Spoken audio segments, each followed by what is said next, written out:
can't answer it. You answered it in your law review article. You were Senator, for it. But now you can't answer it? Is that your testimony?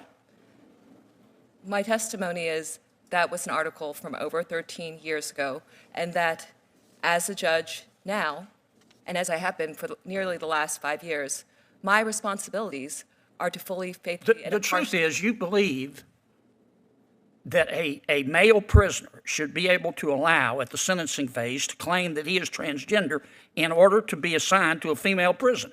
Now, you believe that, don't you? Senate hearings are rarely dull, but this one's a showdown. Senator John Kennedy just put a judicial nominee on the spot, zeroing in on her past statements about housing trans women in female prisons. He's not just fishing for answers, he's got the receipts. Here's what stands out. When your old words resurface at a confirmation hearing, it's about more than policy. It's about trust. Kennedy's line of questioning? Surgical. He wants to know if her views are personal, professional, or just academic footnotes. But watch closely.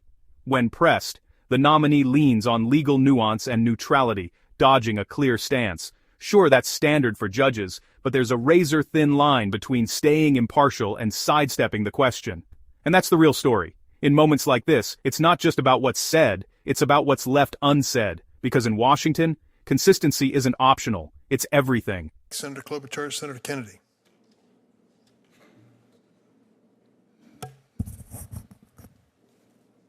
Judge Lee, I don't believe you were truthful in answering Senator Lee's questions.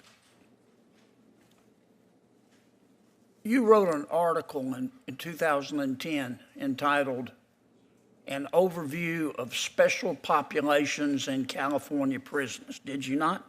Yes, I did. Okay. And in that article,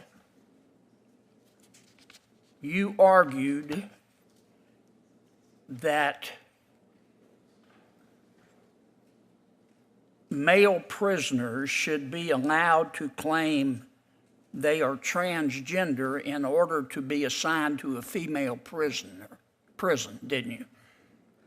As I said to Senator Lee, that was an article which arose from a symposium, which I just moderated the panel, and then summarized for the symposium edition the different arguments and issues that were raised.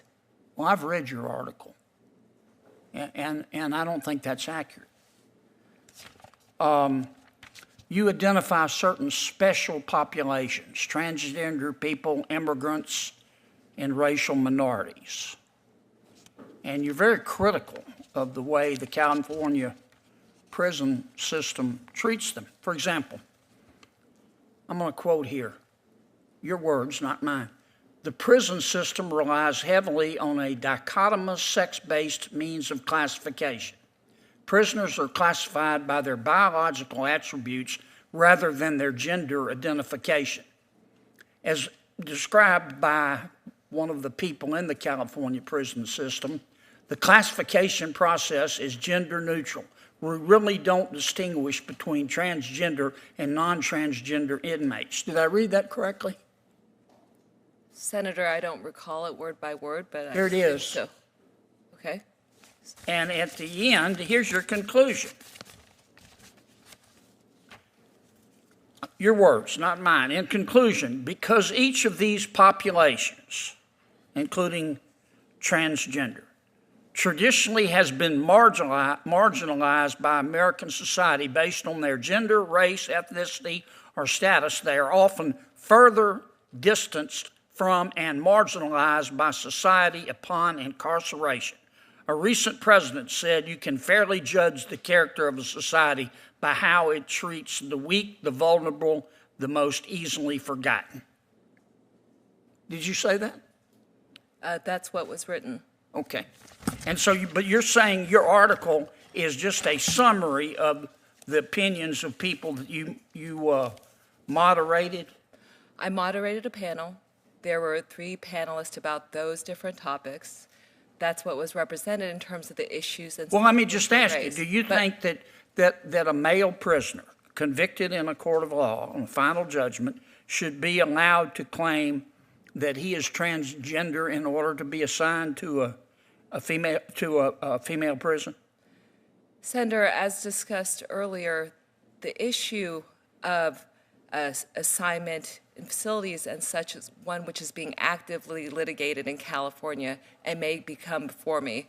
If I were to Oh, be now all of a confirmed, I would sudden do- you can't answer it. You answered it in your law review article. You Senator, were for it. But now you can't answer it? Is that your testimony? my testimony is that was an article from over 13 years ago, and that as a judge now, and as I have been for nearly the last 5 years, my responsibilities are to fully, faithfully, and The truth is, you believe that a male prisoner should be able to allow at the sentencing phase to claim that he is transgender in order to be assigned to a female prison. Now, you believe that, don't you? Senator, You wrote it.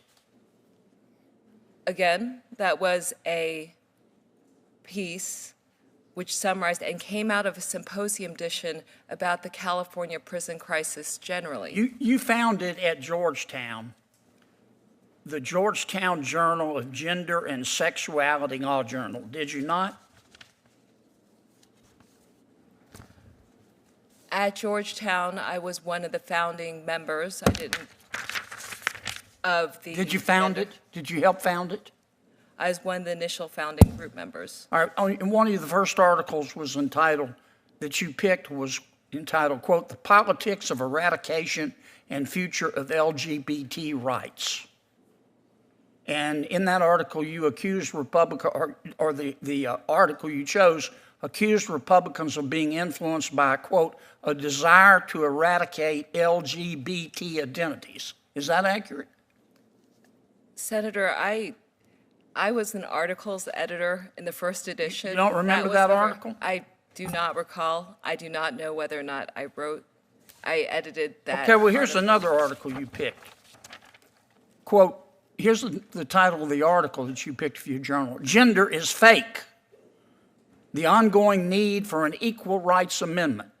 And the article says, quote, "The need for the ERA is more pressing now than ever, given modern conceptions of gender as a social construct."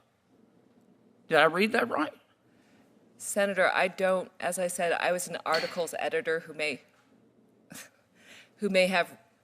Look, edited. a Senator couple Durbin may articles. save you here, but I don't think you've been honest with this committee, because I've read your writings. And I'd respect you a lot more if you stepped up to the plate and said, "This is what I believe." I might say to the Senator from Louisiana, my goal is to run the committee and not salvation. I believe the judge can speak for herself. I'm sure well, Judge Padilla. let me say this. Thank you for giving me the extra time. Judge Padilla. Thank you, Mr. Chair. Senator Padilla.